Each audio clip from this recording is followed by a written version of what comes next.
Namaste. Namaste. 720 out of 720യുടെ മറ്റൊരു എപ്പിസോഡിലേക്ക് എല്ലാവർക്കും സ്വാഗതം. ബ്രില്യൻറ്റുമായിട്ട് നിങ്ങളെല്ലാവരും ജോയിൻ ചെയ്തിട്ട് ഏറ്റവും പ്രധാനപ്പെട്ട ഒരു മോഡൽ എക്സാം കഴിഞ്ഞൊരു സമയമാണിപ്പോൾ. ധാരാളം വ്യൂയിലൂടെ നമുക്ക് ഇതിനെ നോക്കിക്കാണാം.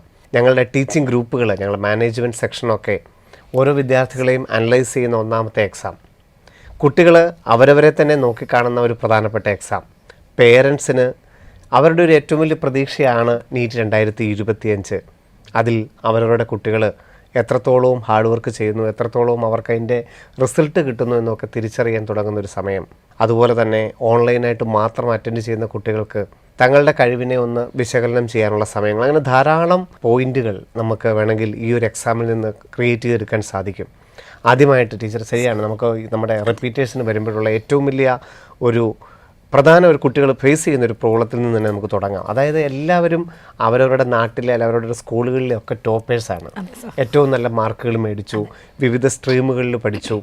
പക്ഷേ ഇവിടെ വന്ന് ഇത്രയധികം സ്കൂൾ ടോപ്പേഴ്സിൻ്റെ കൂടെയൊക്കെ മത്സരിക്കുമ്പം ഒരു പക്ഷേ ഏറ്റവും പ്രധാനപ്പെട്ട ഒരു മോഡലിൽ തങ്ങളുടെ റാങ്ക് അല്ല മാർക്കൊക്കെ അല്പം ഒന്ന് കുറഞ്ഞു പോയാൽ അവർക്ക് ആ ഒരു എപ്പോഴും ടോപ്പായിട്ട് നിൽക്കുന്നൊന്ന് മെയിൻറ്റെയിൻ ചെയ്യാൻ പറ്റില്ല എന്നുള്ളൊരു ഈഗോ എന്ന് വേണമെങ്കിൽ പറയാം, അല്ലെങ്കിൽ ഒരു ടെൻഷൻ എന്ന് വേണമെങ്കിൽ പറയാം. അതിനെ എങ്ങനെയാണ് നോക്കിക്കാണേണ്ടത്?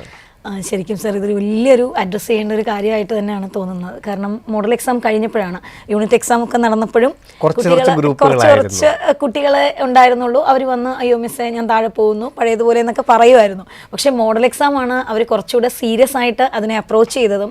ഒരു പക്ഷേ ഞാൻ നാട്ടിലൊക്കെ എൻ്റെ പേര് അത്രയും ഫ്ലെക്സിലൊക്കെ വന്ന ആളാണ്, ഞാൻ അത്രയും ഹൈ പെർസെൻറ്റേജ് വാങ്ങിച്ചു വന്ന ആളാണ്.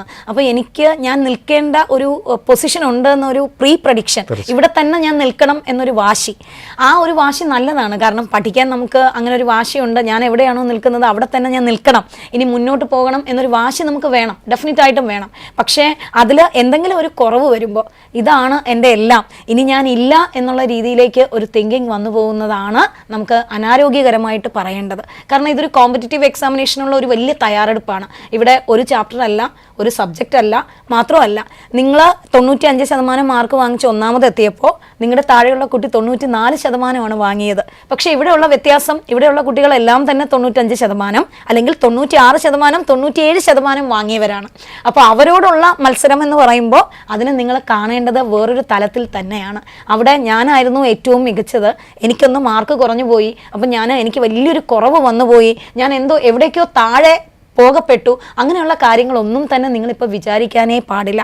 അവിടെ നമുക്കൊരു സെൽഫ് അനാലിസിസ് ആണ് വേണ്ടത്. ഞാൻ ശരിക്കും എൻ്റെ കഴിവ് ഇപ്പോഴും എൻ്റെ കയ്യിൽ തന്നെയുണ്ട്, എന്താണ് ശരിക്കും സംഭവിക്കുന്നത്, ഇത്രയും കുട്ടികളെ എഴുതിയപ്പോൾ എന്തുകൊണ്ടാണ് ഞാൻ പുറകിലേക്ക് പോയത്, എന്തുകൊണ്ട് എന്നുള്ള ഒരു ക്വസ്റ്റ്യന് വേണം നിങ്ങൾ ആൻസർ ചെയ്യാൻ. ആ എന്തുകൊണ്ടെന്ന് പറയുന്ന സ്ഥലത്ത് ചിലപ്പോൾ നിങ്ങൾ പഠിച്ച കോൺസെപ്റ്റിൻ്റെ ഒരു ക്ലാരിറ്റി കുറവുണ്ടാകാം, നിങ്ങൾ പഠിച്ച മെത്തഡോളജിക്ക് ഒരു പ്രശ്നമുണ്ടാകാം, അല്ലെങ്കിൽ നിങ്ങൾ ചെയ്ത നമ്പർ ഓഫ് ക്വസ്റ്റ്യൻസിൻ്റെ ഒരു കുറവുണ്ടാകാം, അല്ലെങ്കിൽ നിങ്ങളുടെ എന്തെങ്കിലും ഒരു തരത്തിൽ നിങ്ങൾ അപ്രോച്ച് ചെയ്ത രീതിയിൽ ചെറിയൊരു പാളിച്ച വന്നതുകൊണ്ട് മാത്രമാണ് അവിടെ മാർക്ക് താഴെ പോയത്. അല്ലാതെ നിങ്ങൾക്ക് ഒരു കുറവും സംഭവിച്ചിട്ടില്ല, നിങ്ങളുടെ കാലിബറിന് ഒരു കുറവും ഇല്ല, നിങ്ങൾ ഇപ്പോഴും ടോപ്പർ തന്നെയാണ്. പക്ഷേ ടോപ്പേഴ്സുകൾ തമ്മിലുള്ള ഒരു മത്സരമായതുകൊണ്ടാണ് ചെറിയൊരു ഏറ്റക്കുറച്ചിൽ വന്നു പോകുന്നത്. അതിനെ നിങ്ങൾ ആ ഒരു രീതിയിൽ മാത്രമേ കാണാവൂ. തീർച്ചയായിട്ടും, കാരണം ഒരേ റാങ്ക് ഉള്ളവരെ ഒത്തിരി പേര് മത്സരിക്കുമ്പോൾ തീർച്ചയായിട്ടും റാങ്കിങ്ങിന്റെ പാറ്റേണിൽ വലിയ ഏറ്റക്കുറച്ചിലുണ്ടാവും. അവിടെ നമ്മൾ ഏറ്റവും കോമ്പറ്റ് ചെയ്ത് നിൽക്കുക എന്നുള്ളത് തന്നെയാണ് ഒന്നാമത്തെ കാര്യം. പിന്നെ ഇതിനകത്ത് നമുക്ക് റാങ്കിൻ്റെ അല്ല മാർക്കിൻ്റെ ഒക്കെ പാറ്റേൺ നോക്കുമ്പോൾ ഫുൾ മാർക്ക് മേടിച്ചവരുണ്ട്, 700 മേടിച്ചവരുണ്ട്, 600 മേടിച്ചവരുണ്ട്, ഈവൻ 400, 200, 300 ഒക്കെ മേടിച്ചവരുണ്ട്. ഇനി ഇതിൽ നിന്ന് 2025 മെയ് 4 ദൂരം, ഇപ്പം 700 കിട്ടിയ കുട്ടികൾ എന്താണ് ഫോക്കസ് ചെയ്യേണ്ടത്, അല്ലെങ്കിൽ 600 കിട്ടിയ ആൾക്കാരാണ്. ഇപ്പം 25 ലക്ഷം പേര് എഴുതുമ്പോൾ ഈവൻ 400 മാർക്ക് പോലും നമുക്കറിയാം ഈ 25 ലക്ഷത്തിൽ ഒരു 2 ലക്ഷം റാങ്കിനകത്ത് നിൽക്കുന്ന സ്കോറാണ്. 500 എത്തുമ്പോഴേക്കും 1 ലക്ഷത്തിന് മുകളിൽ വരുന്ന റാങ്കാണ്. അപ്പോൾ ഏറ്റവും നല്ലൊരു റാങ്കാണ്. ഒരുപക്ഷെ അവർക്കിപ്പോൾ അവിടെ മാർക്ക് അല്പം കുറവാണെന്ന് തോന്നിയാൽ പോലും 25 ലക്ഷത്തിൽ അവർ ഏറ്റവും നന്നായിട്ട് പെർഫോം ചെയ്യുന്നതാണ് ആ മാർക്കാണെങ്കിൽ പോലും. അപ്പോൾ ഈ ഒരു കാറ്റഗറിക്കാർ, ഓരോ കാറ്റഗറി നമ്മൾ എടുത്ത് നോക്കിയാൽ 700 അല്ലെങ്കിൽ 600 ഒക്കെ നിൽക്കുന്നവർ എത്രത്തോളം ഇനി ആ സ്ഥാനം മെയിൻറ്റെയിൻ ചെയ്യാന്നുള്ളതാണ് അവർ ചെയ്യേണ്ടത്. എനിക്ക് തോന്നുന്നു ഏറ്റവും കൂടുതൽ ഒരുപക്ഷെ 400 വാങ്ങിച്ച കുട്ടിക്ക് ഓടി എത്താൻ നമ്മൾ എപ്പോഴും പറയുന്ന പോലെ ഇപ്പോഴൊരു മാർക്ക് ഒരു വലിയ പ്രോബ്ലം അല്ല. 7 മാസം ഇഷ്ടം പോലെ സമയമുണ്ട്. 400 വാങ്ങിച്ച ഒരു കുട്ടി ഇനിയും ചിട്ടയായി കൃത്യമായി പഠിച്ചു പോയാൽ നമ്മൾ പറയുന്നതിനനുസരിച്ച് നമ്മുടെ ടൈം ടേബിളിനനുസരിച്ച് നമ്മൾ കൊടുക്കുന്ന കാര്യങ്ങളൊക്കെ കേട്ട് അതുപോലെ പഠിച്ചു പോയാൽ ഒരു പ്രോബ്ലവും ഇല്ലാതെ തന്നെ നല്ലൊരു അഡ്മിഷൻ കിട്ടുന്ന രീതിയിലേക്ക് നല്ലൊരു മാർക്ക് സ്കോർ ചെയ്യുന്ന രീതിയിലേക്ക് എത്താൻ പറ്റും. ഈ 600-700 റേഞ്ചിനൊക്കെ മുകളിൽ വന്ന ആൾക്കാർക്കാണ് എനിക്ക് തോന്നുന്നു അവരാണ് കുറച്ചുകൂടെ നന്നായിട്ട് ശ്രദ്ധിക്കേണ്ടത്. കാരണം ഇപ്പം നമുക്ക് ഇച്ചിരി ഒരു ഓവർ കോൺഫിഡൻസ് ഉണ്ട്. ഞങ്ങൾ ഇത്രയും ടോപ്പേഴ്സിൻ്റെ ഇടയിൽ മത്സരിച്ച് ഇത്രയും എത്തി എന്നൊരു ചിന്തയുണ്ട്. അത് കൃത്യമായിട്ട് മെയിൻറ്റെയിൻ ചെയ്യുക എന്നുള്ളതാണ് ഏറ്റവും പ്രയാസം. ഒരുപക്ഷെ ആ ഒരു സ്ഥാനം നിലനിർത്തുന്നത് കുറച്ചുകൂടെ ഡിഫിക്കൽട്ട് ആണെന്ന് തോന്നുന്നു. അപ്പം നിങ്ങൾ വിചാരിക്കേണ്ട ഒരു കാര്യം, എന്തൊക്കെ പാറ്റേണിലാണ് നിങ്ങളുടെ പാറ്റേൺ ഓഫ് സ്റ്റഡി അല്ലെങ്കിൽ നിങ്ങളുടെ ആ ഒരു മോഡ് കറക്റ്റാണ്, അതിന് വലിയ മാറ്റങ്ങൾ വരുത്തേണ്ട. ആ ഒരു പാറ്റേൺ കൃത്യമായിട്ട് ഫോളോ ചെയ്യുന്നത് കൊണ്ടാണ് ടൈം ടേബിളിനനുസരിച്ച് നിങ്ങൾക്ക് പോർഷൻസ് കവർ ചെയ്യാൻ പറ്റിയതും കൃത്യമായിട്ട് ക്വസ്റ്റനുകൾ ചെയ്ത് ആ ഒരു ആൻസറിലേക്ക് എത്താൻ നിങ്ങൾക്ക് പറ്റുന്നത്. അപ്പം നിങ്ങളുടെ വേ എന്ന് പറയുന്നത് ഒരു 90% അല്ലെങ്കിൽ ഒരു 95% കറക്റ്റാണ്. അതിൽ നിങ്ങൾ വലിയ കറക്ഷൻസ് വരുത്തേണ്ട ആവശ്യം ഇല്ല. ഇനി ആ പൊയ്ക്കൊണ്ടിരിക്കുന്ന വേയിൽ നിന്നും ഒരല്പം പോലും തെന്നി മാറാതെ അതിലൂടെ തന്നെ പോവുക എന്നുള്ളതാണ് ഈ 700 അല്ലെങ്കിൽ ആ ഒരു റേഞ്ചിലേക്ക് മാർക്ക് വാങ്ങിച്ച കുട്ടികളെ ശ്രദ്ധിക്കേണ്ടത്. ഇനി കുറച്ചുകൂടെ താഴെ മാർക്ക് വാങ്ങിച്ചിട്ട് 400-500 മാർക്ക് വാങ്ങിയവർ ആദ്യം അന്വേഷിക്കേണ്ടത് ഈ 700 വാങ്ങിച്ച അയാളും അല്ലെങ്കിൽ നിങ്ങളെയും പഠിപ്പിക്കുന്നത് ഒരേ അധ്യാപകനാണ്, നിങ്ങൾ പഠിച്ചത് ഒരേ കാര്യങ്ങളാണ്. ബട്ട് വാട്ട് ഹാപ്പൻ, ഞാൻ അവിടെ എഴുതിയപ്പോൾ എൻ്റെ അപ്രോച്ചിന് ഞാൻ തുടക്കത്തിൽ പറഞ്ഞതുപോലെ നമ്മളൊരു ക്വസ്റ്റിനെ അപ്രോച്ച് ചെയ്യുമ്പോഴുള്ള ഒരു ഡിലേ, ഒരു ലാഗ്, അല്ലെങ്കിൽ ഒരു കോൺസെപ്റ്റിനെ നമ്മൾ ഇൻ്റർപ്രറ്റ് ചെയ്യുന്നതിലുള്ള ഒരു ലാഗ്, അറിവില്ലായ്മ എന്ന് പോലും നമ്മൾ പറയില്ല, കാരണം നിങ്ങൾക്കത് അറിയാം. പക്ഷെ നിങ്ങളത് ഇൻ്റർപ്രറ്റ് ചെയ്ത് നിങ്ങളത് അനലൈസ് ചെയ്ത് എഴുതുന്നിടത്തുള്ള ഒരു ചെറിയ ലാഗ് ആയിരിക്കാം ഒരാളിനെ കുറച്ച് മുന്നിൽ എത്തിച്ചത്, നിങ്ങളെക്കാളും കുറച്ച് മാർക്ക് കൂടുതൽ എത്തിച്ചത്. അത് എന്താണെന്ന് കൃത്യമായിട്ട് മനസ്സിലാക്കാനുള്ള സമയമാണ് നിങ്ങൾ എടുക്കേണ്ടത്. ഈ 400-500 റേഞ്ചിൽ നിൽക്കുന്ന ആൾ കൃത്യമായിട്ടും നിങ്ങൾ അറ്റൻഡ് ചെയ്ത ഓരോ ക്വസ്റ്റിനെയും ഒന്നുകൂടി തന്നെ ആ ക്വസ്റ്റ്യനുകളിലൂടെ കടന്നു പോകണം. ഇത്രയും പോർഷൻസ് പഠിപ്പിച്ചപ്പോൾ അല്ലെങ്കിൽ ഇത്രയും ചാപ്റ്റേഴ്സ് പഠിപ്പിച്ചപ്പോൾ എന്തുകൊണ്ടാണ് എനിക്ക് ഇത്രയും കുറവ് വന്നത്, അത് കൃത്യമായിട്ട് മനസ്സിലാക്കാനുള്ള ഒരു സമയമായിട്ട് വേണം നിങ്ങൾ ഇതിനെ കാണാൻ. രണ്ടാമത്തെ മോഡൽ എക്സാം ഡിസംബറിലേക്ക് വരുമ്പോൾ ഇപ്പം നിങ്ങൾക്കുണ്ടായ ഒരു പ്രോബ്ലം അത് ഇനി ഒരിക്കലും ഉണ്ടാകരുത്. ഒരു പുതിയ പ്രോബ്ലം ഉണ്ടാകണം എന്നല്ല ഞാൻ പറഞ്ഞത്, പക്ഷെ ഉണ്ടായ ഒരു പ്രോബ്ലം നിങ്ങൾ എന്തുകൊണ്ടാണോ ഇപ്പോൾ മാർക്ക് കുറഞ്ഞു പോയത് അത് ഇനി റിപ്പീറ്റ് ചെയ്യാനുള്ള ഒരു അവസരം കൊടുക്കുക. തീർച്ചയായിട്ടും. കാരണം ഇതിനെ നമ്മൾ എങ്ങനെയാണ് അപ്രോച്ച് ചെയ്തത്, ഇപ്പം ഞങ്ങൾ എപ്പോഴും പറയാറുള്ളത് പോലെ ഏതൊരു എക്സാമും നമുക്ക് മെയ് 4 നീറ്റ് എക്സാം തന്നെയാണ്. ആ രീതിയിൽ തന്നെയാണോ നമുക്ക് അപ്രോച്ച് ചെയ്യാൻ സാധിച്ചത്? നമ്മളുടെ സ്റ്റഡി ടൈം ടേബിൾ കറക്റ്റ് ആയിരുന്നോ? നമ്മളുടെ എത്രത്തോളം നമ്മൾ ഫോക്കസ്ഡ് ആയിരുന്നു? ആ ദിവസത്തെ പെർഫോമൻസ് എങ്ങനെ ഉണ്ടായിരുന്നു? ഓരോ ചോദ്യങ്ങളിലും നമ്മൾ അറ്റാക്ക് ചെയ്ത രീതി എങ്ങനെയായിരുന്നു? അതിന് നെഗറ്റീവ് മാർക്കിംഗ് വരുമോ എന്ന് വിചാരിച്ച് നമ്മളൊന്ന് പേടിച്ചാണോ എഴുതിയത്? ഓരോ കാര്യങ്ങളിലൂടെയും നിങ്ങൾക്കൊന്ന് കറക്റ്റ് ചെയ്യാനുള്ള ഒരു മെത്തേഡ് ആയിരിക്കണം ഈ ആദ്യത്തെ മോഡൽ എക്സാം. ഇവിടെ നിന്ന് വേണം നമുക്ക് ഇനിയുള്ള ഓരോ എക്സാമിലും നമുക്ക് കറക്റ്റ് ചെയ്യേണ്ട ധാരാളം മേഖലകളുണ്ട്. പരീക്ഷ എഴുതുന്ന രീതിയിലും അന്നത്തെ ഒരു ദിവസത്തെ അപ്രോച്ചിലും ഒക്കെ അവിടെയൊക്കെ നമ്മൾ വേണ്ട കറക്ഷൻസ് വരുത്തി വേണം നമ്മൾ മെയ് 4 എത്താൻ. ഇനി നമുക്ക് രക്ഷിതാക്കളോടും കൂടെ എനിക്ക് തോന്നുന്നു നമ്മൾ ഈ എപ്പിസോഡുകൾ ആരംഭിച്ചിട്ട് രക്ഷിതാക്കളുമായിട്ടും കൂടുതൽ നമ്മൾ സംസാരിക്കേണ്ടതായിട്ടുണ്ട്. കാരണം ഒരു പകുതിയെങ്കിലും നിങ്ങളുടെ ഒരു കോൺഫിഡൻസ് ആണ്, നിങ്ങളുടെ ഒരു നല്ല വാക്കാണ് നമ്മുടെ കുട്ടികളെ മെയ് 4 ഏറ്റവും നല്ല മനോഭാവത്തോടു കൂടി ഏറ്റവും നല്ല കോൺഫിഡൻസോടു കൂടി അവർക്ക് ആ എക്സാം ഫേസ് ചെയ്യാനുള്ള ഒരു അന്തരീക്ഷം ഉണ്ടാക്കുന്നത്. അപ്പം ഒരുപക്ഷെ ഈ കഴിഞ്ഞ മോഡലിൻ്റെ റാങ്കും മാർക്കും നിങ്ങളോട് പറഞ്ഞപ്പോൾ എന്തായിരുന്നു നിങ്ങളുടെ പ്രതികരണം എന്നുള്ളത് നിങ്ങൾ തന്നെ ഒന്നും കൂടി ചിന്തിക്കേണ്ട ഒരു സമയമാണ്. എന്തായിരിക്കണം രക്ഷിതാക്കൾ ഇതിൽ നിന്ന് മനസ്സിലാക്കേണ്ടത്? എനിക്ക് തോന്നുന്നു പലപ്പോഴും രക്ഷിതാക്കൾ നമുക്ക് മക്കളെ ഏറ്റവും നല്ലൊരു നിലയിലെത്തണം എന്നാണ് എല്ലാ രക്ഷിതാവിൻ്റെയും ആഗ്രഹം. ആ ഒരു ആഗ്രഹത്തിൻ്റെ ഒരു മൂർധന്യത കൊണ്ട് തന്നെ ആകണം. ഇച്ചിരി മാർക്ക് കുറയുമ്പോൾ കുറച്ച് ചാപ്റ്റേഴ്സ് അല്ലേ ഉള്ളൂ, ഇത്രയും ചെറിയ ചാപ്റ്റേഴ്സ് വെച്ചിട്ട് പരീക്ഷ എഴുതിയപ്പോൾ പോലും നീ എന്താ ഇത്രയും റാങ്കിലേക്ക് മാറിയത്? അങ്ങനെയാണെങ്കിൽ എല്ലാ ചാപ്റ്റേഴ്സും കൂടെ വരുമ്പോൾ നീ എന്ത് ചെയ്യും? ആ ക്വസ്റ്റ്യൻ ആയിരിക്കും ഒരു പക്ഷേ മെജോറിറ്റി രക്ഷിതാക്കളും ചോദിച്ചത്. എനിക്കത് മനസ്സിലായത് പല കുട്ടികളും വന്ന് സംസാരിച്ചതിൽ നിന്നാണ്. അപ്പോൾ ആ ഒരു ക്വസ്റ്റ്യൻ ആയിരിക്കും നമ്മുടെ കുട്ടികളും ഏറ്റവും അധികം പ്രകടിപ്പിച്ചില്ലെങ്കിൽ പോലും ഇപ്പം നിങ്ങളോട് റാങ്കും മാർക്കും പറയുമ്പോൾ ഒരുപക്ഷെ നിങ്ങളൊന്നും പ്രകടിപ്പിച്ചില്ല, കാരണം നമുക്കറിയാം ഇതിൽ യാതൊരു പ്രശ്നമില്ല. പക്ഷെ നിങ്ങൾ പ്രകടിപ്പിച്ചില്ലെങ്കിൽ പോലും നിങ്ങളുടെ ഉള്ളിൽ എന്തായിരുന്നു എന്നുള്ള റിഫ്ലക്സ് ഉറപ്പായിട്ടും അവർക്ക് കിട്ടിയിട്ടുണ്ട്. അത് അവർക്കുണ്ടാക്കിയ ഒരു മനോഭാവം തീർച്ചയായിട്ടും ഞങ്ങളിലോട്ട് സംസാരിക്കുമ്പോൾ ഞങ്ങൾക്കത് മനസ്സിലാവുന്നുണ്ട്. അതിനെയാണെന്ന് കറക്റ്റ് ചെയ്യുന്നത്. തീർച്ചയായിട്ടും അവർ വന്ന് അപ്രോച്ച് ചെയ്യുമ്പോൾ തന്നെ അവർ പറയുന്നത്, ഞാൻ ഞാൻ പഠിച്ചില്ല അല്ലെങ്കിൽ ഞാൻ ഉഴപ്പി നടന്നതുകൊണ്ടാണ് മാർക്ക് കുറഞ്ഞതെന്നുള്ളൊരു ചിന്ത അവർക്ക് ഉണ്ടോ അല്ലെങ്കിൽ ഉണ്ട് എന്നുള്ള രീതിയിലാണ് പല കുട്ടികളും അപ്രോച്ച് ചെയ്യുന്നത്. എന്നിട്ട് ഏറ്റവും സങ്കടത്തോടെ തന്നെ കുട്ടികൾ വന്ന് പറയുന്നുണ്ട്, മിസ്സേ ഞാൻ ഉഴപ്പിയതല്ല, എനിക്കത് തെറ്റിപ്പോയതാണ്. ഇന്നൊരു കുട്ടി വന്നപ്പോഴും പറഞ്ഞു, എനിക്ക് ഏകദേശം ഒരു 15 ക്വസ്റ്റ്യനോളം നെഗറ്റീവ് അടിച്ചു പോയി. അപ്പോൾ അദ്ദേഹം ഒരു 615 ആ ഒരു 615 റേഞ്ചിലൊക്കെ ഉള്ള ആളാണ്. അപ്പോൾ ഞാൻ പറഞ്ഞു, മോനെ അപ്പോൾ 15 നെഗറ്റീവ് ഇല്ലായിരുന്നേ നീ ഉറപ്പായിട്ട് ഒരു 660 ആ ലെവലിൽ തന്നെ കയറി പോകുമായിരുന്നു. അപ്പോൾ പുള്ളിക്കാരി എന്നോട് പറഞ്ഞ കാര്യം, ഞാൻ ഉഴപ്പിയത് കൊണ്ടാണ് കിട്ടാത്തതെന്നാണ് എനിക്ക് കിട്ടി, പാരൻസ് അങ്ങനെ പറഞ്ഞു. അപ്പോൾ എനിക്ക് ഒത്തിരി സങ്കടമായി മിസ്സേ, ഞാൻ ഉഴപ്പിയിട്ടില്ല, അപ്പോൾ എന്തുകൊണ്ടാണ് അവരെന്നെ മനസ്സിലാക്കാത്തതെന്ന് ചോദിച്ചു.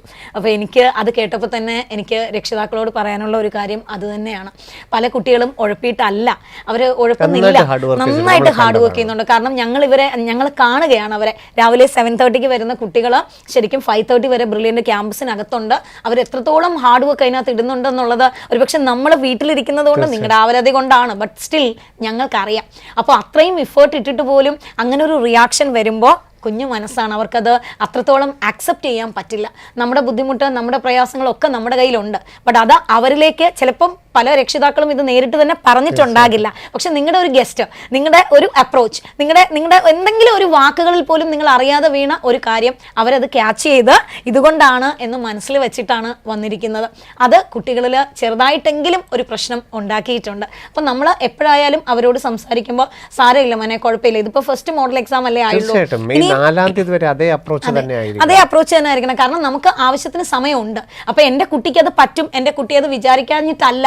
ഈ പറയുന്ന പോലെ കോമ്പറ്റീഷന്റെ ലെവൽ ഭയങ്കര ഹൈ ആണ്. അപ്പൊ രക്ഷിതാക്കളും മനസ്സിലാക്കേണ്ട ഒരു കാര്യം, എന്തുകൊണ്ട് നീ സ്കൂൾ ഫസ്റ്റ് വാങ്ങിച്ചിട്ട് അവിടെ ചെന്ന് ബാക്കിൽ പോകുന്നു എന്നുള്ളതല്ല ക്വസ്റ്റ്യൻ. സ്കൂൾ ഫസ്റ്റ് വാങ്ങിച്ച ആ മോളോടൊപ്പം അല്ലെങ്കിൽ ആ മോനോടൊപ്പം മത്സരിക്കുന്നത് മറ്റ് സ്കൂളുകളിലെ ഫസ്റ്റ് ആണ്.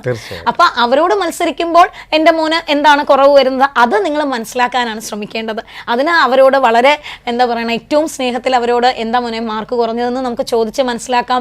അവരുടെ മെന്റേഴ്സിനെ നമുക്ക് കോൺടാക്ട് ചെയ്യാം, കോർഡിനേറ്റേഴ്സുമായിട്ട് സംസാരിക്കാം. അങ്ങനെ ഒരുപാട് ഓപ്ഷൻസ് ഉണ്ട്. പക്ഷെ അത് ഒരു ഹാഷ് വേയിൽ അല്ലെങ്കിൽ അവർക്ക് ബുദ്ധിമുട്ടുണ്ടാക്കുന്ന, വേദന ഉണ്ടാക്കുന്ന രീതിയിൽ ഒരു ക്വസ്റ്റ്യൻ ആയിട്ട് ചെല്ലുമ്പോൾ അവർക്കത് പ്രശ്നം ഉണ്ടാക്കും. തീർച്ചയായിട്ടും. അതുപോലെ തന്നെ നമ്മൾ രക്ഷിതാക്കൾ മനസ്സിലാക്കുകയും ചെയ്യേണ്ട ഇതൊരു പ്രിലിമിനറി സ്റ്റേജ് മാത്രമാണ്. ഇനി കറക്റ്റ് ചെയ്യാനുള്ളതും ധാരാളം മേഖലകൾ, ഈ ചാപ്റ്ററുകൾ തന്നെ, ഈ പഠിച്ച ചാപ്റ്ററുകൾ തന്നെ ഇനിയും ഒരു 20ഓളം പ്രാവശ്യം നമ്മുടെ കുട്ടികൾ വീണ്ടും റിവൈസ് ചെയ്യുന്നുണ്ട്. യൂണിറ്റ് വൈസ് എക്സാമുകൾ വരുന്നുണ്ട്, ഇനി മോഡൽ എക്സാമുകളുണ്ട്, ലാസ്റ്റ് കമ്പൈൻഡ് മോഡൽ എക്സാം ഉണ്ട്, ഫുൾ യൂണിറ്റ് മോഡൽ എക്സാം ഉണ്ട്. അപ്പം അവർക്ക് അവരെ തന്നെ തിരുത്താനുള്ള ഒരു സിസ്റ്റത്തിലൂടെ തന്നെയാണ് ഞങ്ങൾ ആ കുട്ടികളെ എല്ലാവരെയും കടത്തിവിടുന്നത്. തീർച്ചയായിട്ടും ഓരോ പൊട്ടൻഷ്യലുള്ള കുട്ടികളും അവരുടെ ഏറ്റവും കഴിവിനനുസരിച്ച് തന്നെ മെയ് 4 ഞങ്ങൾ എക്സാം ഹാളിൽ എത്തിക്കുകയും ചെയ്യും. അപ്പോൾ ആ ഒരു കോൺഫിഡൻസ്, ഈ ഒരു സിസ്റ്റത്തിലുള്ള കോൺഫിഡൻസ് ഒക്കെ നിങ്ങളിലും ഉണ്ടായിരിക്കണം. അപ്പോൾ ഇപ്പം നമ്മുടെ കുട്ടികളെ അനലൈസ് ചെയ്യുന്ന സമയമായിട്ടില്ല. റാങ്കിനെയോ മാർക്കിനോ ഒന്നും ഒരു തരത്തിലും നിങ്ങൾ ആ കുട്ടികളെ അനലൈസ് ചെയ്യേണ്ട സമയമായിട്ടില്ല. അതാകുമ്പോൾ അവിടെ ആ മാർക്കൊക്കെ നമ്മൾ നോക്കേണ്ട ഒരു സമയമുണ്ട്. നമുക്ക് മോഡൽ എക്സാമിൻ്റെ ഒക്കെ ഒരു അവസാനം, ഫുൾ യൂണിറ്റിൻ്റെ ഒക്കെ ഒരു സമയമാകുമ്പോൾ ആ സമയം നമുക്കിപ്പം എയിംസിൽ എത്താനായിട്ട് അല്ലെങ്കിൽ ടോപ്പായിട്ട് എത്താനായിട്ടൊക്കെ നമ്മൾ ചെയ്യേണ്ട കാര്യങ്ങളെക്കുറിച്ചൊക്കെ നമുക്ക് ആ സമയത്ത് അനലൈസ് ചെയ്യാം. പക്ഷേ ഇപ്പം നമ്മൾ എത്രത്തോളം ഫോക്കസ്ഡാണ്, നമ്മുടെ കുട്ടികൾ ഇതിനകത്ത് എത്രത്തോളം സീരിയസ് ആയിട്ട് എടുക്കുന്നുണ്ട്, കറക്റ്റ് ചെയ്യേണ്ട മൈന്യൂട്ട് പ്രോബ്ലംസ് ഒക്കെ ഉണ്ടെങ്കിൽ അത് ക്ലാസ് മെൻറ്റേഴ്സുമായിട്ടോ കോർഡിനേറ്റേഴ്സുമായിട്ടോ ഒക്കെ ഒന്ന് കമ്മ്യൂണിക്കേറ്റ് ചെയ്ത് അവർക്ക് ഏറ്റവും നല്ലൊരു കോൺഫിഡൻസ് ലെവലിൽ എത്തിക്കുക എന്നുള്ളത് തന്നെയാണ് നമുക്ക് ചെയ്യേണ്ടത്. തീർച്ചയായിട്ടും സർ ഈ പറഞ്ഞ പോലെ ഇപ്പോഴൊരു ചെറിയൊരു കമ്പാരിസൺ നടക്കുന്ന പോലെയും തോന്നുന്നുണ്ട്. കാരണം സ്കൂൾ ഫസ്റ്റ് വാങ്ങിച്ച ഒരു കുട്ടിയുടെ നൈബർ അല്ലെങ്കിൽ ആ സ്കൂളിൽ തന്നെ അത്രയും ടോപ്പ് വാങ്ങിക്കാത്ത ഒരു കുട്ടി ഇവിടെ ഇച്ചിരി മാർക്ക് വാങ്ങിക്കുമ്പോൾ നിന്നെക്കാളും കുറച്ച് മാർക്ക് വാങ്ങിച്ചതേ കുട്ടി കയറി വരുന്നു, നീ അപ്പോൾ പഠിക്കാഞ്ഞിട്ടാണ്, ഉഴപ്പുന്നത് കൊണ്ടാണ്. അങ്ങനെയല്ല. ഇവിടെ വന്നപ്പോൾ ഈ പറയുന്നത് പോലെ എന്തൊക്കെ ഒബ്ജക്റ്റീവിന്റെ ഒരു ലോജിക്കോ കുറച്ചുകൂടെ റീസണിങ് എബിലിറ്റിയോ അല്ലെങ്കിൽ അത് ഇന്റർപ്രറ്റ് ചെയ്യുന്ന രീതിയോ ഒക്കെ എന്തോ ഒരു പ്ലസ് പോയിന്റ് ആ കുഞ്ഞ് കാണിക്കുന്നത് കൊണ്ട് മാത്രമാണ് കയറി പോകുന്നത്. അപ്പൊ നമ്മുടെ കുഞ്ഞിൽ ഒരു കുറവുണ്ടായിട്ടോ കുഞ്ഞ് ഉഴപ്പുന്നത് കൊണ്ടോ അല്ലെങ്കിൽ അവനോടൊപ്പം എത്താൻ നിനക്ക് ആഗ്രഹമില്ലാഞ്ഞിട്ടാണ് എന്ന് ഒക്കെ നമ്മൾ പറഞ്ഞാൽ അത് കുഞ്ഞിനെ ഒത്തിരി പ്രശ്നം ഉണ്ടാക്കും. അപ്പൊ ഏറ്റവും ആദ്യത്തെ മോഡൽ എക്സാം ആയതുകൊണ്ട് ഇത് ശരിക്കും നമുക്ക് ഒരു കറക്ഷൻ ഉള്ള സമയമാണ്. നമ്മൾ ഈ ഒരു അപ്രോച്ച് ഇനി കണ്ടിന്യൂസ് ആയിട്ട് പൊയ്ക്കൊണ്ടിരുന്നാൽ അവർക്ക് കൂടുതൽ പ്രഷർ ഉണ്ടാക്കുകയേ ഉള്ളൂ. അപ്പോൾ അടുത്തൊരു എക്സാം വരുമ്പോൾ കുറച്ചുകൂടെ ആത്മസംയമനം പാലിച്ചുകൊണ്ട് തന്നെ സാരമില്ല മോനെ, ഫസ്റ്റ് മോഡൽ അല്ലേ, ഇവിടെ നിന്റെ കുറവുകൾ എന്താണെന്ന് നീ തന്നെ കണ്ടുപിടിച്ച്, അല്ലെങ്കിൽ എന്ത് പറ്റി മോനെ, അത് കൃത്യമായിട്ട് നമുക്ക് കൂടെ ഇരുന്നാൽ അവരോട് ഒരു ദിവസം അല്ലെങ്കിൽ 2 ദിവസം ഇനി അടുത്ത സമയത്ത് നിങ്ങൾ സംസാരിക്കുമ്പോൾ അവരുടെ ഒപ്പം ഇരുന്നാൽ നിങ്ങൾക്ക് അത് മനസ്സിലാകും. ആ കുറവിനെ റെക്ടിഫൈ ചെയ്യാനാണ് നമ്മൾ ശ്രമിക്കേണ്ടത്.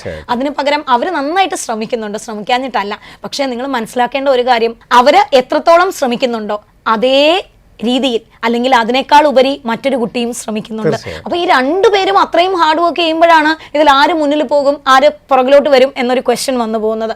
അതാണ് നമ്മൾ രക്ഷിതാക്കൾ ആദ്യം മനസ്സിലാക്കേണ്ട കാര്യം. തീർച്ചയായിട്ടും. അപ്പോൾ ഈ നമ്മൾ ഇതിനെ അപ്രോച്ച് ചെയ്ത രീതി ഇനി നമ്മൾ വളരെ സീരിയസ് ആയിട്ടൊന്നും അല്ല എടുത്തതെങ്കിൽ സീരിയസ് ആവുകയും ചെയ്യണം. കാരണം നമുക്ക് ഈ പരീക്ഷകൾക്കും മോഡലുകൾക്കും ആ ഒരു സിസ്റ്റത്തിലൂടെ തന്നെ കടന്നു പോയാൽ മാത്രമേ ഈ 720 നമ്മൾ ആർജിച്ച കഴിവിന് അനുസരിച്ചുള്ളൊരു റാങ്കിങ്ങിലോട്ട് നമുക്ക് എത്താൻ സാധിക്കുകയുള്ളൂ. അതല്ലാതെ നമ്മൾ മെയ് 1 തീയതി മുതൽ ഞാൻ കൂടുതൽ പരീക്ഷയെക്കുറിച്ച് ശ്രദ്ധിക്കാം, ഒബ്ജക്റ്റിനെ കുറിച്ച് ശ്രദ്ധിക്കാം, അതുവരെ ഞാൻ പഠിക്കുകയാണ് ചെയ്യേണ്ടത്, അതല്ല. എല്ലാം നമുക്ക് ഒരുപോലെ കൊണ്ടുപോകാനും ഒരു പരീക്ഷയെ അപ്രോച്ച് ചെയ്യേണ്ട രീതി അതൊക്കെ നമ്മൾ എപ്പോഴും പറയുന്നതാണ്. അത് ആ ഒരു സ്മാർട്ട് വർക്കിനും വളരെ പ്രാധാന്യമുണ്ട്. അതോടൊപ്പം തന്നെ അത് നമ്മൾ പറഞ്ഞു കൊടുക്കുമ്പോഴും അങ്ങനെ തന്നെ പറയണം. മോനെ സാരയില്ല, മാർക്ക് കുറഞ്ഞോ സാരയില്ല, പക്ഷേ മക്കളെ എന്ത് പറ്റിയടാ, എന്താ അങ്ങനെ കുറഞ്ഞു പോയെന്ന്, മോന് ഫിസിക്സിലാണോ കുറഞ്ഞ, എന്ത് പറ്റിയടാ, ചാപ്റ്റർ അറിയത്തില്ലേ, അങ്ങനെയാണെങ്കിൽ ആ സാറിനെ ഒന്ന് കാണാം, അങ്ങനെ പറഞ്ഞു കൊടുക്കാൻ, അങ്ങനെ ഗൈഡ് ചെയ്ത് ചിലപ്പോൾ കുഞ്ഞുങ്ങൾക്ക് ഈ പറയുന്ന പോലെ എനിക്ക് കുറഞ്ഞെങ്കിൽ എല്ലാവർക്കും അധ്യാപകനെ കണ്ട് സംസാരിക്കാനോ അല്ലെങ്കിൽ മെന്റേഴ്സിനോട് പറയാനോ ഒക്കെ ഒരു ബുദ്ധിമുട്ടുണ്ടാകും. പക്ഷെ അവർ കുറച്ചുകൂടെ കംഫർട്ടബിൾ ആയിരിക്കും അച്ഛനോടും അമ്മയോടും. അപ്പോൾ അച്ഛനും അമ്മയോടും അത് പറയുമ്പോൾ അത് മനസ്സിലാക്കുന്ന അച്ഛനും അമ്മയും കുഞ്ഞ് അറിയണമെന്ന് പോലും ഇല്ല. നമുക്ക് മെന്റേഴ്സിനെ വിളിച്ചോ, നമുക്കിവിടെ എല്ലാ ഫെസിലിറ്റീസും അവൈലബിൾ ആണ്. കോർഡിനേറ്റേഴ്സിനെ വിളിച്ചോ സംസാരിക്കാം, കുഞ്ഞിന് ഇങ്ങനെ ഒരു പ്രോബ്ലം ഉണ്ട്, ഞാനത് മനസ്സിലാക്കിയിട്ടുണ്ട്, അപ്പോൾ ടീച്ചറിനോട് അവനത് പറയാനുള്ള ബുദ്ധിമുട്ടുണ്ട്, അപ്പം ഇങ്ങനെ ഒന്ന് അപ്രോച്ച് ചെയ്യാമോ ടീച്ചർ എന്ന് ഡെഫിനറ്റ് ആയിട്ടും നിങ്ങൾക്കും ചോദിക്കാം. ഏറ്റവും പ്രധാനപ്പെട്ടതാണ്. കാരണം കമ്മ്യൂണിക്കേഷൻ എനിക്ക് തോന്നുന്നു ഒരു 99% ഈ ഒരു സ്ട്രെസ്സിനെ മാറ്റാനായിട്ട് ഏറ്റവും നല്ലത്. കാരണം ഈ പറഞ്ഞ പോലെ നമ്മുടെ കുട്ടികൾ ഒരു 17-18 വയസ്സിലൂടെ കടന്നു പോകണം. അപ്പോൾ അവർക്ക് എല്ലാത്തിനും ഒരു ഓവർ ആങ്സൈറ്റി ആണ്, ഇത് എനിക്ക് പറയാമോ അല്ല ഞാൻ പറയുന്നത് മോശമാകുമോ എന്നുള്ളൊരു കമ്മ്യൂണിക്കേഷൻ ഗ്യാപ്പ് ഉണ്ട്. ഒരിക്കൽ പോലും ഞങ്ങൾ അങ്ങോട്ട് ചോദിക്കാല്ല, ഞങ്ങളെ നേരിട്ട് വന്ന് കടന്നു വരുന്ന 1% കുട്ടികൾ മാത്രമേ ഉള്ളൂ ഞങ്ങളിലേക്ക് അപ്രോച്ച് ചെയ്യുന്നവരുള്ളൂ. 99% അവർ ഉള്ളിൽ ഒതുക്കുകയും ചെയ്യുന്നു. നേരെ മറിച്ച് പല കുട്ടികളും സർ പറയുന്നുണ്ട്, നിന്നോട് എന്ത് പറഞ്ഞു മിസ് എന്നാ ചോദിക്കുന്നത്. അതേ പ്രശ്നം എനിക്കുണ്ടെന്നാൽ ഞാൻ ചെന്ന് ചോദിക്കാം എന്ന് വരാനായിട്ട്, നമ്മളടുത്ത് പോലും വരാനായിട്ട്, ഇപ്പോൾ ഒരു ക്ലാസ്സിൽ നമ്മൾ പഠിപ്പിച്ചിറങ്ങുമ്പോൾ 80 കുട്ടികളുണ്ടെങ്കിൽ അതിൽ ഒരാൾ അത് വന്ന് ചോദിക്കുന്നത്. ബാക്കി 79 കുട്ടികളിൽ ഒരു പക്ഷേ ഒരു കുറച്ച് പേർക്കെങ്കിലും ഇതേ കാര്യങ്ങൾ ചോദിക്കാൻ കാണും, അവർക്ക് ഒരുപാട് കാര്യങ്ങൾ പറയാനും കാണും. അപ്പൊ അങ്ങനെയുള്ള ഒരു ഇത് ഒരു പക്ഷേ പാരന്റ്സിനോടാവുമ്പോൾ അവർ കുറച്ചുകൂടെ റിവീൽ ചെയ്യും. അപ്പം നിങ്ങൾക്ക് കുറച്ചുകൂടെ അപ്രോച്ചബിൾ ആണ് അവർ. ഞങ്ങൾക്ക് അപ്രോച്ചബിൾ അല്ല എന്നല്ല, മറിച്ച് ഞങ്ങൾക്കിപ്പോൾ ഓരോ കുട്ടികളടുത്തും ചെന്ന് ഇൻഡിവിജ്വലായിട്ട് അങ്ങോട്ട് അപ്രോച്ച് ചെയ്യുന്നതിന് നമുക്ക് ഡിഫിക്കൽറ്റി ഉണ്ട്, അത്രയും കുട്ടികളുള്ളത് കൊണ്ടാണ്. അപ്പം നമ്മളടുത്ത് വരുന്ന കുട്ടികളെ മാത്രമല്ല ബാക്കിയുള്ള കുട്ടികളെ കൂടെ അഡ്രസ്സ് ചെയ്യുന്നതിന് ഈ പാരന്റ്സ് ടീച്ചേഴ്സ് കമ്മ്യൂണിക്കേഷൻ ഭയങ്കര അത്യാവശ്യമാണ്. അതിനുള്ള എല്ലാ ലെവലിലുള്ള ടീച്ചേഴ്സും, അതായത് class mentors, group coordinators, hostel ഇൻചാർജുകൾ, അതുപോലെ തന്നെ മെന്റേഴ്സ്, എല്ലാ വിഭാഗത്തിലുള്ള എല്ലാവരുമായിട്ട് നല്ല ഈസി ആയിട്ട് നമുക്ക് കമ്മ്യൂണിക്കേറ്റ് ചെയ്യാവുന്ന ഒരു സിസ്റ്റമാണ് നമ്മൾ ബ്രില്യൻറ്റിൽ ഡെവലപ്പ് ചെയ്തിരിക്കുന്നത്. അതിനെ എല്ലാവരും നന്നായിട്ട് ഉപയോഗിക്കുകയും ചെയ്യണം. ഇനി നാം അഡ്രസ്സ് ചെയ്യേണ്ട മറ്റൊരു വിഭാഗമുണ്ട്. ഓൺലൈനായിട്ട് ഈ പ്രോഗ്രാം ചെയ്യുന്ന ഏതാണ്ട് 7000-ഓളം വരുന്ന കുട്ടികൾ. പല കാര്യങ്ങൾ കൊണ്ടായിരിക്കാം അവർ ഓൺലൈൻ മീഡിയ തിരഞ്ഞെടുത്തത്. ഒന്നെങ്കിൽ ഹോസ്റ്റലിലൊക്കെ നിൽക്കാൻ അത്ര ചിലപ്പം ഫിനാൻഷ്യലി ചിലപ്പം ആയി കാണില്ല, അല്ലെങ്കിൽ അവർക്ക് അങ്ങനെ മാറി നിൽക്കാനുള്ളൊരു പാടുകൊണ്ടായിരിക്കാം, അല്ലെങ്കിൽ വീട്ടിലെ സാഹചര്യങ്ങൾ അങ്ങനെ ആയിരിക്കാം, അല്ലെങ്കിൽ ലോകത്ത് എവിടെ നിന്നൊക്കെ ആയിരിക്കാം. നമ്മുടെ ഓൺലൈനായിട്ട് ഈ പ്രോഗ്രാമിനെ അറ്റൻഡ് ചെയ്യേണ്ട ഏതാണ്ട് 7000-ഓളം കുട്ടികൾ. യഥാർത്ഥത്തിൽ നീറ്റ് എക്സാം നമുക്കറിയാം ഓഫ്ലൈനായിട്ട് നടക്കുന്നൊരു എക്സാമാണ്. ഓഫ്ലൈനായിട്ട് പ്രാക്ടീസ് ചെയ്യേണ്ട ധാരാളം സംഗതികളുണ്ട്. അവരെന്താണ് ചെയ്യേണ്ടത് ഈ പരീക്ഷകളിലൊക്കെ തയ്യാറെടുപ്പ്? നമ്മൾ ബാക്കിയുള്ള എല്ലാവരോടും പറയും പോലെ തന്നെ ഈ ഒരു സമയം തിയറി പഠിക്കാനുള്ള സമയമാണ്. ഈ സമയം ഞാൻ ഓൺലൈനായിട്ട് പഠിച്ചതുകൊണ്ട് എനിക്ക് ഓഫ്ലൈനായിട്ടൊരു പരീക്ഷ എഴുതുമ്പോൾ സ്പീഡ് കുറയുന്നോ അല്ലെങ്കിൽ ഞാൻ എന്ത് ചെയ്യുന്നോ എന്നുള്ള കാര്യങ്ങളൊന്നും നിങ്ങൾ തൽക്കാലം ആലോചിക്കേണ്ട. പഠിക്കാനുള്ള ടൈം ടേബിൾ അനുസരിച്ച് പിന്നെ ഒരു വ്യത്യാസവുമില്ല. ഓഫ്ലൈനിൽ എങ്ങനെയാണോ ക്ലാസ്സുകൾ കൊണ്ടുപോകുന്നത് അതുപോലെ തന്നെയാണ് ഓൺലൈനിലും കൊണ്ടുപോകുന്നത്. എനിക്ക് തോന്നുന്നു നിങ്ങൾക്കാണ് കുറച്ചുകൂടെ ഫെസിലിറ്റീസ് കൂടുതൽ കിട്ടുന്നത്. കാരണം നമ്മൾ ഓഫ്ലൈനിൽ 2 മണിക്കൂർ ഒരു സെഷൻ പറഞ്ഞു കൊടുത്താൽ ഈ പറഞ്ഞു കൊടുത്ത സെഷൻ വീണ്ടും ഒന്ന് കേൾക്കണമെങ്കിൽ അവർക്ക് ഇ ലേണിംഗ് ആപ്പേ പറ്റൂ, അല്ലാതെ നമ്മൾ പോയി വീണ്ടും പറയില്ല. പക്ഷെ നിങ്ങൾക്ക് അവിടെ അതിന്റെ ആനുകൂല്യം എന്ന് പറയുന്നത് നിങ്ങൾ ഒരു പ്രാവശ്യം ഒന്ന് കേട്ടു, മനസ്സിലായില്ലെങ്കിൽ പതുക്കെ നിങ്ങൾക്ക് തിരിച്ചു വന്ന് റിവൈൻഡ് ചെയ്ത് വീണ്ടും അത് കേൾക്കാം. എപ്പോൾ വേണമെങ്കിലും നിങ്ങൾക്ക് അത് കേൾക്കാം. So compare to offline students എനിക്ക് എപ്പോഴും തോന്നിയിട്ടുള്ളത് നിങ്ങൾക്ക് ചാൻസ് ഓഫ് ആ ഒരു കോൺസെപ്റ്റ് കണ്ടുപഠിക്കാൻ അല്ലെങ്കിൽ ഒന്ന് തിരിച്ചു വന്ന് പഠിക്കാൻ. ഇപ്പൊ ക്ലാസ്സിൽ തന്നെ നമ്മൾക്ക് ഒന്ന് പറഞ്ഞു കഴിഞ്ഞു, ഒരു പ്രാവശ്യം ഡൗട്ട് ചോദിച്ചു നമ്മൾ പറഞ്ഞു, പക്ഷെ അതുപോലെ റീപ്രൊഡ്യൂസ് ചെയ്ത് നമുക്ക് രണ്ടാമത് കേൾക്കാൻ പറ്റില്ല. പക്ഷെ ഓൺലൈൻകാർക്ക് ഈ ആദ്യം പറഞ്ഞത് എന്താണോ അത് തന്നെയാണ് നിങ്ങൾ വീണ്ടും രണ്ടാമത് കേൾക്കുന്നത്. അത് 2 അല്ല 3 അല്ല 4 അല്ല, നിങ്ങൾക്ക് എത്ര പ്രാവശ്യം വേണമെങ്കിലും കേൾക്കാനുള്ള സൗകര്യമുണ്ട്. അപ്പോൾ നിങ്ങൾ പിന്നെ വേറെയും വീട്ടിൻ്റെ കംഫർട്ടാണ്. അപ്പോൾ വീട്ടിൻ്റെ കംഫർട്ട് എന്ന് പറയുന്നത് നിങ്ങൾക്ക് ഒരു വലിയ കംഫർട്ട് തന്നെയാണ്. അപ്പോൾ എല്ലാ കംഫർട്ടിലും ഇരിക്കുന്ന നിങ്ങൾ കുറച്ചുകൂടെ ആക്റ്റീവായിട്ട് ഏബിളായിട്ട് പഠിക്കുക എന്നുള്ളതാണ്. പിന്നെ എക്സാം വരുമ്പോൾ നമ്മൾ മോഡൽ എക്സാം തുടങ്ങുമ്പോൾ തൊട്ട് നിങ്ങൾക്ക് ഡെഫിനറ്റ് ആയിട്ടും നിങ്ങളുടെ വീട്ടിൻ്റെ അടുത്ത സെൻറ്റേഴ്സിലെല്ലാം തന്നെ ഓഫ്ലൈനായിട്ട് പരീക്ഷ എഴുതി പ്രാക്ടീസ് ചെയ്യാനുള്ള അവസരങ്ങൾ ഉണ്ടാകും. അതിന് നിങ്ങൾ ബുദ്ധിമുട്ടേണ്ട കാര്യമേ ഇല്ല. OMR അല്ലാതെ ഈ പറയുന്ന പോലെ OMR വേണം എന്നുള്ളവർക്ക് ഇപ്പൊ പോലും നമ്മൾ OMR അയച്ചു തരും. അതല്ലെങ്കിൽ നിങ്ങൾക്ക് എവിടെയെങ്കിലും പോയി ഒരു OMRന്റെ ഒരു 10 കോപ്പി എടുത്ത് കയ്യിൽ വെച്ചാലും നിങ്ങൾ എഴുതുന്ന ഓൺലൈൻ എക്സാം ഒന്ന് എഴുതി കഴിഞ്ഞതിന് ശേഷം നിങ്ങൾക്ക് ഓഫ്ലൈൻ ആയിട്ട് അത് പ്രാക്ടീസ് ചെയ്യാം. അപ്പൊ എക്സാം എഴുതുന്ന കാര്യത്തിലോ ഞാൻ ഓൺലൈൻ ആയതുകൊണ്ട് എനിക്ക് ഓഫ്ലൈൻ ആയിട്ട് എക്സാം എഴുതുമ്പോൾ എന്തെങ്കിലും കുറവ് വരുമോ എന്നൊന്നും നിങ്ങൾ ആലോചിക്കുകയേ വേണ്ട. തീർച്ചയായിട്ടും ഓൺലൈൻ ചെയ്യുമ്പോൾ പിന്നെ ഒരു കാര്യം, അവിടെ പേരൻസിന് കുറെ അധികം ഞങ്ങളെക്കാളും കൂടുതൽ സപ്പോർട്ട് ചെയ്യാനുണ്ടാവും. കാരണം അവര് ഇപ്പം വീടിൻ്റെയൊക്കെയാണ് മുകളിലത്തെ നിലയിൽ ഒറ്റയ്ക്ക് ഒരു റൂമിൽ അടച്ചിരുന്ന് പഠിക്കുന്ന ഒരു അതിൽ നിന്നൊക്കെ ഒന്ന് മാറിയിട്ട് ഒന്ന് ഓപ്പൺ അപ്പ് ആക്കിയിട്ട് നമ്മൾ കാര്യമായിട്ട് ശ്രദ്ധിക്കുകയും അവരുടെ ടൈം ടേബിൾക്ക് അനുസരിച്ച് അവർ പഠിക്കുകയും എത്ര നേരം പഠിക്കുന്നുണ്ട്, ഓൺലൈനിൽ എത്ര നേരം ഉപയോഗിക്കുന്നുണ്ട്, ആ പരീക്ഷ അവർ ഏത് രീതിയിൽ കാണുന്നുണ്ട്. ശരിക്കും ഞങ്ങളൊരു ക്ലാസ് മെൻറ്റർ ചെയ്യുന്ന ഡ്യൂട്ടി ഒരു പരിധി വരെ വീട്ടിലുള്ള ആൾക്കാർ ഒന്ന് ചെയ്യുകയും കൂടെ ചെയ്യണം. അല്ലെങ്കിൽ ഒരു 10% ഈ ഇപ്പം നമുക്കറിയാം ഓൺലൈൻ മീഡിയയുടെ കൂടുതൽ നമുക്ക് സമയനഷ്ടത്തിലുള്ള ഒത്തിരി മാർഗങ്ങൾ അവരുടെ മുമ്പിലുണ്ട്. അതുകൊണ്ട് അവരെ ഒന്ന് സപ്പോർട്ട് ചെയ്യാനായിട്ട് കൂടുതലായിട്ട് ബാക്കി ഓഫ്ലൈൻ കുട്ടികളെക്കാളും കൂടുതലായിട്ട് പേരൻസിനെ ഓൺലൈൻ ഉള്ള കുട്ടികളെ ഒന്ന് ശ്രദ്ധിക്കുക കൂടി ചെയ്യണം. തീർച്ചയായിട്ടും പാരന്റ്സിന്റെ ഇൻവോൾവ്മെന്റ് അവിടെ ഭയങ്കരമായിട്ട് വേണം. കൂടുതൽ കുട്ടികളും നമ്മൾ ഈ വിഷ്വൽ മീഡിയ എന്ന് പറയുന്ന ഒരു ഇമ്പാക്ട് എത്രത്തോളം ഉണ്ടെന്ന് നമുക്ക് എല്ലാവർക്കും അറിയാം. ആ ഒരു ഇമ്പാക്ട് മാത്രമല്ല, ഇപ്പോൾ വീട്ടിലിരിക്കുമ്പോൾ കുഞ്ഞ് ഒന്ന് ഉറങ്ങിപ്പോയാൽ ഒന്ന് കട്ടിലിൽ കിടക്കുന്നു, നമ്മൾ കാണുന്നു, ഉടനെ ചെന്ന് വിളിച്ചുണർത്തി ഡിസ്റ്റർബ് ചെയ്യണം എന്നല്ല. പക്ഷേ എങ്കിൽ പോലും ആ ഒരു ഉറക്കത്തിന്റെ ഡ്യൂറേഷൻ ഒന്ന് കൂടുമ്പോൾ ഒന്ന് ഉണർത്തി എന്തെങ്കിലും ഒരു ചായയോ സ്നാക്സോ എന്തെങ്കിലും കൊടുത്ത് അതിലേക്ക് കൊണ്ടുവരാൻ, അല്ലെങ്കിൽ മോളെ പുറത്തിരുന്ന് ഒന്ന് പഠിക്കും. ആ ഒരു 4 ചുമരുകൾക്കുള്ളിൽ അകപ്പെട്ടതുപോലെ ഒരു ജയിലിനകത്ത് പോലെ കുഞ്ഞിനെ ഇരുന്ന് പഠിപ്പിക്കാതെ പുറത്തൊക്കെ കൊണ്ടുവരാനും നമ്മുടെ കൂടെ നമ്മളൊന്നും മിണ്ടാതെ കൂടെ ഇരിക്കണം എന്നേ ഉള്ളൂ. നമ്മൾ കൂടെ ഇരിക്കുമ്പോൾ പഠിക്കാൻ കുഞ്ഞിന് ബുദ്ധിമുട്ടാണെങ്കിൽ, ചില കുഞ്ഞുങ്ങൾ അങ്ങനെയാണ്, അമ്മ അടുത്തിരുന്നാൽ ചിലപ്പോൾ അവർക്ക് പഠിക്കാൻ ഇഷ്ടമാണ്, അല്ലെങ്കിൽ കൂടുതൽ നന്നായിട്ട് പഠിക്കും. അങ്ങനെയുള്ള കുട്ടികളാണെങ്കിൽ എല്ലാ സമയവും നമുക്ക് ത്രൂ ഔട്ട് ഇരിക്കാനൊന്നും പറ്റില്ല, ബട്ട് സ്റ്റിൽ കുറച്ച് നേരമെങ്കിലും അവരുടെ അടുത്തൊന്ന് ഇരിക്കാം. പിന്നെ അവർക്ക് മനസ്സിലാകാത്ത രീതിയിൽ തന്നെ അവരെന്ത് ചെയ്യുന്നു എന്ന് നമുക്ക് ശ്രദ്ധിക്കാം. കാരണം ഈ ഒരു പ്രായം അതാണ്. ഒരു 18-19 വയസ്സിൽ നമ്മൾ എല്ലാ കാര്യത്തിലും ഇൻവോൾവ് ചെയ്യുന്നു. അമ്മയ്ക്ക് എന്നെ സംശയമാണ്, ഞാൻ ഡിജിറ്റൽ മീഡിയ മിസ്യൂസ് ചെയ്യുന്ന സംശയമുള്ളതുകൊണ്ട് അമ്മ നോക്കുന്നു എന്നൊരു തോന്നൽ ഉണ്ടാകാതെ അവരെ ശ്രദ്ധിക്കണം. എങ്ങനെ വരുന്നു എന്ന്. കാരണം എന്തായാലും ഡെഫിനറ്റ് ആയിട്ടും ഒരു ദിവസത്തെ ടൈം ടേബിൾ നമുക്കറിയാം. അപ്പോൾ മോൾക്ക് ഇപ്പോൾ ഏത് ക്ലാസ് ആണ്, അവൾ എത്രത്തോളം പഠിച്ചു, ക്വസ്റ്റ്യൻ ചെയ്യുന്നുണ്ടോ, ഇങ്ങനെയൊക്കെയുള്ള കാര്യങ്ങൾ. പക്ഷെ അതൊരിക്കലും ഒരു ക്വസ്റ്റ്യനിങ്ങിൻ്റെ രൂപത്തിലാവരുത്. നമ്മൾ അവളെ ക്വസ്റ്റ്യൻ ചെയ്യുന്ന പോലെ അല്ലെങ്കിൽ പുള്ളിയിൽ നമുക്കൊരു ഡൗട്ട് ഉള്ളതുപോലെ ഡൗട്ട്ഫുൾ ആണ് എന്നുള്ള രീതിയിലല്ല, മറിച്ചൊരു സിമ്പിൾ അപ്രോച്ച്.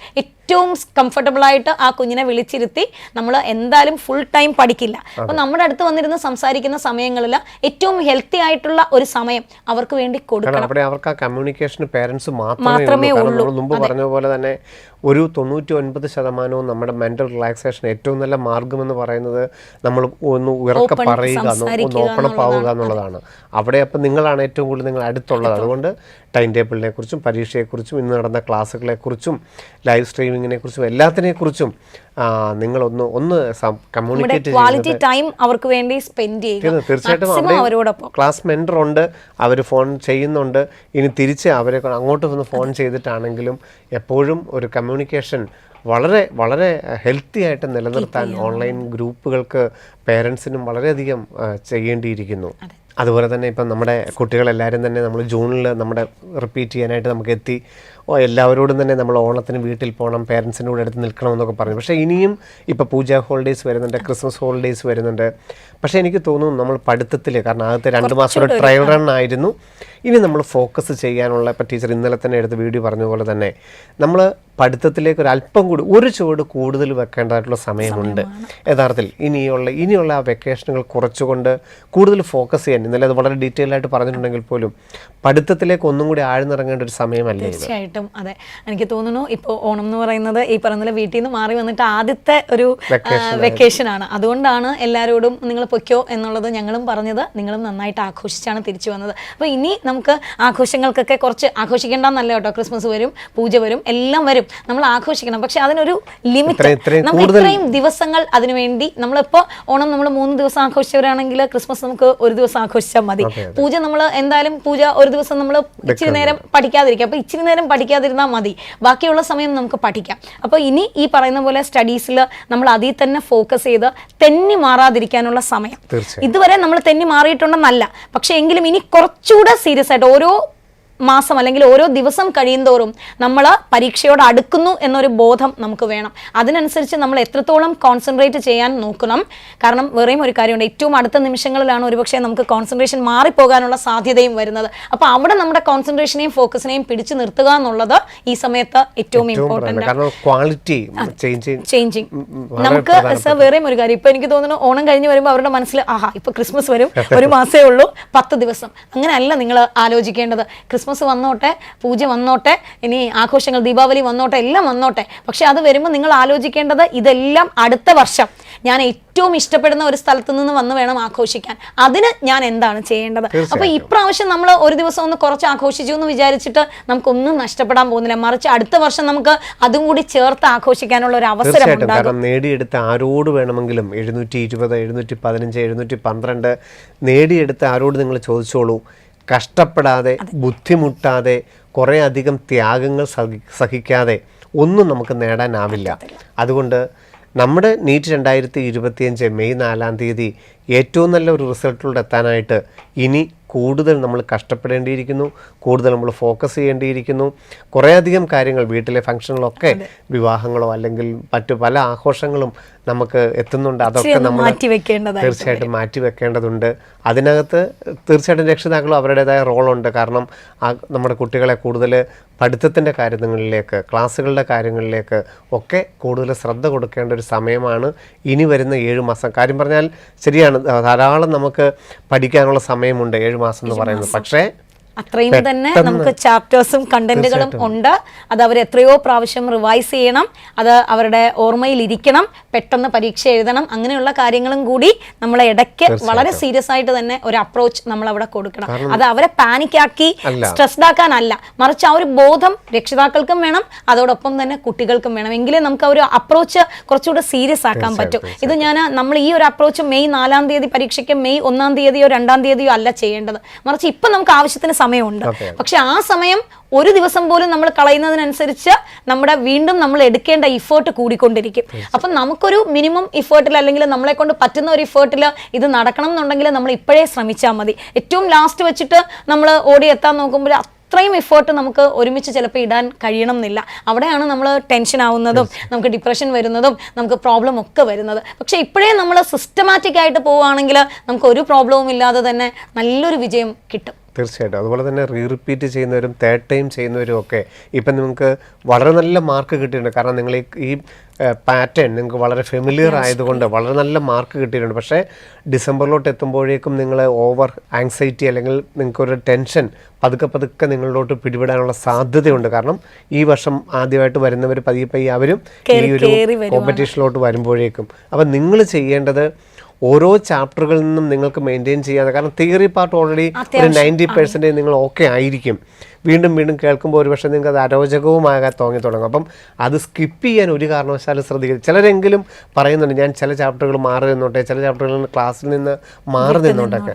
അതൊരു നല്ല ശീലമാണോ? എനിക്ക് തോന്നുന്നില്ല സാർ അതൊരു നല്ല ഹാബിറ്റ് ആണെന്ന്. റിസൾട്ട് കിട്ടിയതായിട്ടും കണ്ടിട്ടില്ല. കാരണം ഇവർ പറയുന്നത് എനിക്ക് അത്യാവശ്യം കോൺസെപ്റ്റ് അറിയാം, പിന്നെ ഞാൻ അത് എന്തിനാണ് കേൾക്കുന്നത്. പക്ഷെ അവരപ്പോഴും മനസ്സിലാക്കേണ്ട ഒരു കാര്യം, അവർ അത്യാവശ്യം അത്രയും കോൺസെപ്റ്റ് അറിഞ്ഞിരുന്നുവെങ്കിൽ എവിടെയോ ഒരു മിസ്റ്റേക്ക് വന്നിട്ടുണ്ട്. അതുകൊണ്ടാണ് ഡെഫിനറ്റ്ലി അവർ താഴെ പോയത്. അപ്പം നിങ്ങൾക്ക് അങ്ങനെ എത്ര നന്നായിട്ട് അറിയാമെന്നുള്ളൊരു ചാപ്റ്റർ ആണെങ്കിലും ആ ക്ലാസ്സിൽ ഇരിക്കുക. ക്ലാസ്സിലിരുന്ന് അധ്യാപകൻ അല്ലെങ്കിൽ അധ്യാപിക പറയുന്ന സമയത്ത് നിങ്ങളൊന്നൊന്ന് കേൾക്കുക. കേൾക്കുമ്പോൾ ഞാൻ പഠിച്ചതൊക്കെ ശരിയാണോ, ഓക്കെ ഇത് ഓക്കെയാണ്, അതിൽ എന്തെങ്കിലും ഡൗട്ട് ഉണ്ടോ അത് നിങ്ങൾക്ക് ആലോചിക്കാം. ആ സമയത്ത് നിങ്ങൾ എഴുതി വെച്ചിരിക്കുന്ന ഷോർട്ട് നോട്ട്സിൽ ഒന്നുകൂടെ വരച്ചു പോകാം. എന്തെങ്കിലും അഡീഷണൽ പോയിന്റ്സ് കിട്ടുന്നെങ്കിൽ അത് എഴുതാം. ഇനി എന്തെങ്കിലും ഒരു പോയിന്റ് കുറഞ്ഞു പറഞ്ഞാൽ നിങ്ങൾക്ക് പ്രൊഫസേഴ്സിനോട് ചോദിക്കാം, ഇതെന്തേ പറയാത്തത്. അങ്ങനെ ഒരുപാട് ഓപ്പർച്യൂണിറ്റീസ് ഉണ്ട്. അവനവനും ശ്രദ്ധിക്കണം. കാരണം നമ്മൾ ഇത്രയും ക്വസ്റ്റ്യൻസ് ക്വസ്റ്റ്യൻസ് ഇത്രയും ആൻസേഴ്സ് എഴുതിയിട്ടും നമ്മൾ ഒന്ന് താഴെ പോയത് എന്തുകൊണ്ടാണ്, അത് നമ്മൾ കൃത്യമായിട്ട് അനലൈസ് ചെയ്യണം. അപ്പോൾ ഒരു സബ്ജക്റ്റിനും ഒരു ടോപ്പിക്കിനും നമ്മൾ മാറ്റി വെക്കാതെ ക്ലാസ്സുകളിൽ വന്ന് അത് അറ്റൻഡ് ചെയ്ത് മാക്സിമം, കാരണം എനിക്ക് നന്നായിട്ട് അറിയാമല്ലോ എന്ന് നിങ്ങൾ ഒരിക്കലും വിചാരിക്കരുത്. അറിയാം, അത് ഏറ്റവും നല്ലൊരു കാര്യമാണ്. പക്ഷേ ആ അറിയുന്ന കാര്യത്തെ ഏറ്റവും വേഗത്തിൽ നമുക്ക് പരീക്ഷാ പേപ്പറിലേക്ക് എത്തിക്കാൻ ഒരു അധ്യാപകൻ എന്തൊക്കെ കാര്യങ്ങളായിരിക്കും പറഞ്ഞു തരിക, അത് കൃത്യമായിട്ട് നിങ്ങൾ ഉൾക്കൊള്ളുക എന്നുള്ളതാണ്. റിപ്പീറ്റ് ചെയ്യുന്നവരോടും സാർ പറഞ്ഞ പോലെ മൂന്നാമത്തെ പ്രാവശ്യമൊക്കെ എഴുതുന്ന കുട്ടികളാണെങ്കിൽ ഡെഫിനറ്റ് ആയിട്ടും, കാരണം നിങ്ങളുടെ മനസ്സിൽ തന്നെ തിയറി, പ്രത്യേകിച്ചും ബയോളജി ഒക്കെ ആകുമ്പോൾ നമുക്കൊരു തോന്നല്, ഫിസിക്സ് ആണെങ്കിൽ പിന്നെയും അവരിയ്ക്കും. കാരണം ബയോളജി ഒക്കെ ആകുമ്പോൾ അവർ വിചാരിക്കണമെന്ന് പറഞ്ഞാൽ നമുക്ക് ഓൾറെഡി കോൺസെപ്റ്റ് ഒക്കെ അറിയാം, എല്ലാ സെന്റൻസുകളും എനിക്കറിയാം, പിന്നെ എന്തിനാ ഞാൻ ഇരിക്കുന്നതെന്നാണ്. പക്ഷെ അങ്ങനെ അല്ല.